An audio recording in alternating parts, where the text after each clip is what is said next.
Et salut les amis et bienvenue sur ma chaîne. Donc aujourd'hui vidéo pour vous montrer un petit peu les choses à faire en tant que survivaliste, voilà, pour survivre à l'apocalypse.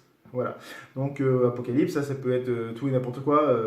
Il y en a qui se préparent pour un dérèglement de la société, éruption solaire, éruption volcanique, tremblement de terre, tsunami, attaque nucléaire, invasion de zombies, il y a de tout. Voilà. Donc moi personnellement, je ne me prépare pas pour une chose particulière, je me prépare pour plusieurs choses. Voilà. On ne sait pas ce qui peut nous tomber au coin de la gueule. Donc du coup, c'est pour ça que je me prépare moi personnellement à tout. Voilà. Même si je reste bloqué pendant une semaine par la neige ou un truc comme ça, au moins je serai prêt. Voilà, c'est une préparation. J'essaie d'être prêt en fait à toute éventualité, à toute catastrophe, à tout truc qui peut euh, m'empêcher de vivre normalement. Voilà, donc du coup, je fais tout pour pouvoir vivre normalement avec ma famille. Donc du coup, je vais prendre l'exemple de la catastrophe vraiment complète. Là où il faut qu'on sorte de nos maisons, qu'on prenne nos sacs d'évacuation et qu'on parte. Donc voilà, je prends vraiment le truc à partir d'ici. Donc je vais prendre, pour ceux qui partent à pied, avec leur sac d'évacuation à pied, qui n'ont pas de véhicule d'évacuation. Voilà. Donc du coup, pour moi, ce qu'il faut faire, pour ceux qui partent à pied. Donc déjà, avant toute chose, pour moi personnellement, je trouve qu'un sac à dos trop gros, trop volumineux, avec tout ce qui pend, je trouve que c'est un appel à se faire attaquer. Déjà. Déjà d'une, si vraiment il y a un dérèglement de la société et que c'est de l'anarchie et que du coup il n'y a plus de loi, il n'y a ni foi ni loi, du coup se promener dans la nature avec un sac trop volumineux, avec beaucoup de choses accrochées, des trucs qui sonnent de tous les côtés, les casseroles, des trucs comme ça, non, ne faites pas ça. Parce que vous allez vous faire attaquer. Premier qui voit, on va voir, paf, celui-là il est équipé, il faut aller le choper, on va le taper, hop, voilà. C'est ce qui va se passer. On va se faire attaquer si c'est ça. Déjà d'une, voilà. Première chose, un sac pas volumineux du tout. Voilà, un petit sac normal et pas un sac militaire si possible. Sac militaire non plus, c'est voyant. Prenez plutôt un sac civil. Comme l'habit par exemple. L'habit aussi, parce qu'il y en a qui vont s'habiller ce jour-là, ils vont s'en préparer toute leur vie. Ce jour-là, ils vont sortir les mitraillettes, les trucs, l'habit de militaire. Essayez de ne pas faire ça. Justement, restez le plus discret possible. C'est mon avis. Après, c'est peut-être pas le bon, mais c'est mon avis à moi. Voilà, restez le plus discret possible en civil. Civil, petit sac. Voilà, dans votre sac, vous mettez ce que vous voulez pour votre évacuation. Voilà, votre sac d'évacuation. Et voilà, donc déjà, les deux points. Petit sac normal, pas trop voyant, pas militaire, surtout pas. Voilà. Deuxième chose, c'est bien beau d'avoir fait quelques réserves dans la maison, c'est ce que j'ai pensé. Quelques réserves, des réserves, il y en a qui font des réserves pour plusieurs années dans leur maison. Donc s'ils peuvent rester à l'intérieur, tant mieux. Mais s'ils ne peuvent pas, du coup, ils perdent beaucoup de choses de leur stock. Ils perdent de leur stock. Ils vont perdre carrément quasiment tout leur stock. À moins que personne va dans leur maison leur prendre, à mon avis, ça va être vite dépouillé. Vraiment. Donc, du coup, moi, ce que je propose, c'est de faire sur votre route, sur votre trajet, parce qu'à mon avis, vous allez avoir un itinéraire à tenir. C'est le plus. Parce qu'il ne faut pas partir à l'aveugle. C'est là où vous allez vous faire choper. Donc, ayez un itinéraire. Voilà. Et sur ce chemin, allez enterrer des choses. Enterrer des bacs, des trucs comme ça, étanches. Voilà, que ça ne prend pas l'eau. Vous mettez des vivres, vous mettez de l'eau, vous mettez quelque chose qui peut vous servir, des couvertures, des trucs comme ça, on ne sait jamais. Voilà. Et ça à plusieurs endroits. Voilà, sur votre route. Voilà. Donc du coup, à votre point A pour aller à votre point B, parce que je pense que vous allez aller à un point B. Donc du coup, essayez de mettre plusieurs choses comme ça sur votre route. Enterrez à droite, à gauche, que vous vous rappelez, vous faites un petit signe, vous vous rappelez de ça. Donc déjà, ça, c'est le troisième point. Le troisième point, je crois. Donc ensuite, la question nourriture. Question de nourriture et sécurité. Voilà. Donc les armes, c'est bien, ça serait bien d'en avoir. Un petit pistolet pour se défendre, un truc comme ça, même un fusil, un truc comme ça, c'est très important. Mais pensons aussi à un fusil de chasse pour pouvoir chasser. Parce que la nourriture ne va pas rester très longtemps. Donc du coup, les animaux, il y en aura tout le temps. Petits oiseaux, des trucs comme ça. Donc je vous conseille, calibre 12, un fusil calibre 12. Je vous conseille ça. Quatrième chose.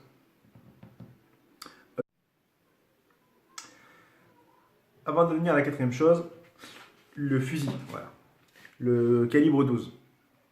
Donc le calibre 12, vous pouvez prendre des balles et vous pouvez prendre des cartouches. Voilà. Avec les cartouches, vous pouvez chasser le petit gibier. Avec les balles, vous pouvez chasser le gros gibier. Donc ça veut dire que vous êtes plus large dans votre capacité à chasser. Donc ça, c'est important. En plus, vous pouvez prendre, je vous conseille, un fusil, pour ma part, un fusil cassable, qui se casse, qui peut se ranger dans un sac. Comme ça ne prend pas beaucoup de place. Ça sera votre fusil de chasse. Vous aurez peut-être une arme sur vous, voilà, pistolet, déjà couteau, tout ça, ça c'est très bien pour pouvoir vous défendre, parce qu'il faudra vous défendre quand ça arrivera. Il faudra des balles aussi avec vous, voilà, des balles pour vous défendre. Mais vous aurez des balles aussi pour votre fusil. Donc, dans vos petites cachettes que je vous ai dit tout à l'heure, nourriture, tout ça, mettez-y des cartouches. Cartouches, des balles, des cartouches de 12. Voilà, balles, des balles, des cartouches avec des plombs, voilà, pour les petits gibiers, les gros gibiers, pour chasser, voilà, pour pouvoir se nourrir. C'est très important. Ensuite, de l'eau, je pense, à part si vraiment il y a une grosse sécheresse, qu'il n'y a plus d'eau, de l'eau on en trouvera tout le temps. Il y a des rivières, donc vous pouvez faire du feu et vous pouvez faire bouillir votre eau pour pouvoir la stériliser et pour qu'elle soit potable. Voilà, très important de faire bouillir l'eau, voilà, avant de la boire. Comme ça, il n'y a pas de bactéries. Ça tue les bactéries. Donc maintenant, venons au quatrième point. Voilà. Le quatrième point. Donc, avant toute chose, excusez-moi, il y a eu un bug. Voilà, c'est bon, là je suis revenu, c'est bon. Donc, quatrième point, c'est plus de la connaissance, pour moi, en fonction de ce que je voulais vous parler. Là. Savoir pêcher à la main. C'est très important, savoir pêcher à la main, savoir aller pêcher les truites à la main, les écrevisses. Il faut apprendre tout ça. Voilà, tout ce qui est pêche à la main, je trouve ça très important parce que forcément, on n'a pas non plus de canne à pêche. C'est vite fait de prendre un bout de bâton et si on a un bout de fil, du crin et un hameçon, c'est sûr, on peut pêcher dans notre sac. Mais imaginez-vous que ça casse, vous n'en avez plus, vous faites comment? Vous faites comment si vous n'avez plus de balles, par exemple, vous ne pouvez plus chasser, vous n'avez plus rien à manger et là, vous avez un petit ruisseau, mais vous ne savez pas pêcher. Apprenez ça, c'est très important de savoir pêcher à la main. Voilà, je vous montrerai dans une autre vidéo comment faire. Et voilà, ça c'est le point aussi que je voulais parler, c'est savoir pêcher à la main. Ça c'est très important je trouve pour moi en tant que survie. Savoir pêcher, savoir récupérer, savoir ce qui est mangeable, vous savez, les plantes qui sont comestibles. Ça, c'est comme les pissenlits, comme les orties. C'est comestible. C'est des choses comme les orties, on n'en mange pas. C'est pas quelque chose qu'on mange, qu'on pense à manger, mais c'est comestible. Vous pouvez en manger. Les pissenlits, bon, il y en a beaucoup qui en mangent, donc du coup, ça, c'est connu. Mais les pissenlits, les orties, les petites, je sais pas, bon, il y a les pommes de terre, les petites pommes d'orage. Moi, j'appelle ça des pommes de terre sauvages, tout simplement. Je ne s'appelle pas comme ça, mais j'appelle ça des pommes de terre sauvages. C'est des pommes d'orage. Je vous montrerai ça aussi dans une vidéo. Voilà. Il y a plein de choses comme ça le gaillet, les gaillets. Il y a plusieurs gaillets aussi. Les gaillets, c'est une plante, vous regarderez. Je vous montrerai en même temps. Je vous montrerai en même temps que les pommes de terre sauvages. Ensuite, il y a les trèfles. Les trèfles, c'est comestible. Tous les trèfles sont comestibles. À part certains de couleur, je crois que c'est les blancs, ils sont pas comestibles, il me semble. Ils sont un peu toxiques. Mais les verts, vous pouvez en manger tant que vous voulez.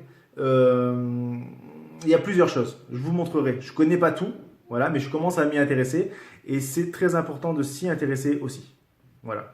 Donc, pour moi, les choses qu'il faut retenir dans l'apprentissage, c'est la pêche. Savoir pêcher à la main. Savoir reconnaître les plantes comestibles et savoir chasser. Voilà. Si vous savez faire ça, eh bien, écoutez, je crois que vous êtes pas mal pour survivre. Voilà. Ensuite, savoir piéger aussi. Il faut savoir faire les pièges. Parce que si vous n'avez plus de balles, il faut savoir faire quelques pièges. Regardez ça aussi, ça s'apprend et c'est très intéressant. Je sais en faire quelques-uns. Je ne sais pas encore en faire beaucoup, mais je sais en faire quelques-uns que je vous montrerai aussi dans les vidéos. Parce que voilà, comme je vous ai dit, là, il y a le beau temps qui arrive. Je ne sais pas si on attrapera quelque chose, parce que voilà, c'est juste pour vous montrer comment faire déjà. Mais en tout cas, voilà, je vous montrerai tout ça. Ensuite, sur la route, qu'est-ce qu'on est oui, il faut penser à avoir 2 endroits de repli. Voilà, 2 endroits, deux bades, on va dire. Une bade pour une bade que vous allez et une bade de repli. Il faut avoir 2 endroits.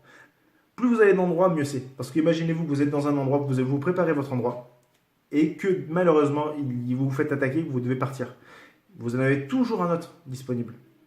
Et toujours sur le trajet, pensez à mettre des affaires. C'est sûr, c'est du temps, c'est même, il faut des sous, quoi. Il faut dire la vérité, c'est cher de faire tout ça. Mais des fois, il ne faut pas non plus, mais juste enterrer une petite boîte avec quelque chose dedans. Quelque chose genre de l'eau, une petite pierre à feu, un briquet, quelque chose qui peut vous servir. Petite couverture, quelque chose qui peut vous servir, c'est très très bien. Voilà, donc là, c'est très important. Voilà, et tout ce que là je vous ai dit, tout ce que je vous ai dit, c'est le plus à apporter, c'est ce que je pense moi. Ensuite, vous avez tout ce que vous avez dans votre sac d'évacuation, il faut le garder, hein, si ça ne vous gêne pas, il faut le garder, voilà. Mais tout ce que je vous ai dit là, c'est vraiment le plus. Mettre des boîtes de côté, aller là-bas, retrouver 2-3 babs de plus, pas prendre trop volumineux, avoir un fusil avec des cartouches.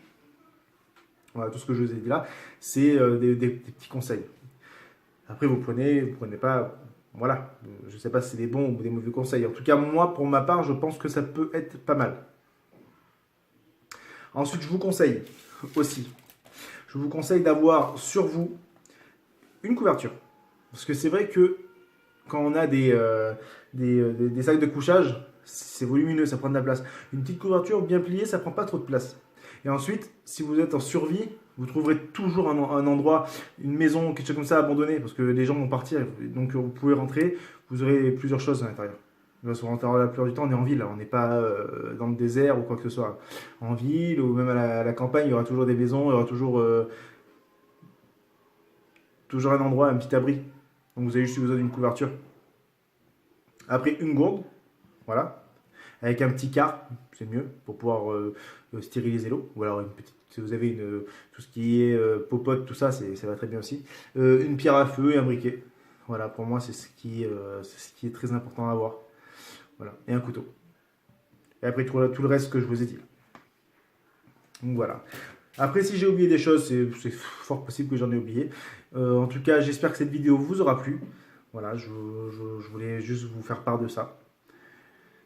J'espère que cette vidéo vous aura plu, que je vous aurai appris 2-3 choses. Et je vous montrerai comment chasser dans pas longtemps, enfin pêcher à la main. Et voir un peu les aliments sauvages qui sont comestibles. Donc du coup, je vous remercie de me suivre sur ma chaîne. Abonnez-vous pour ceux qui ne sont pas abonnés. Si vous avez aimé la vidéo, mettez des pouces bleus.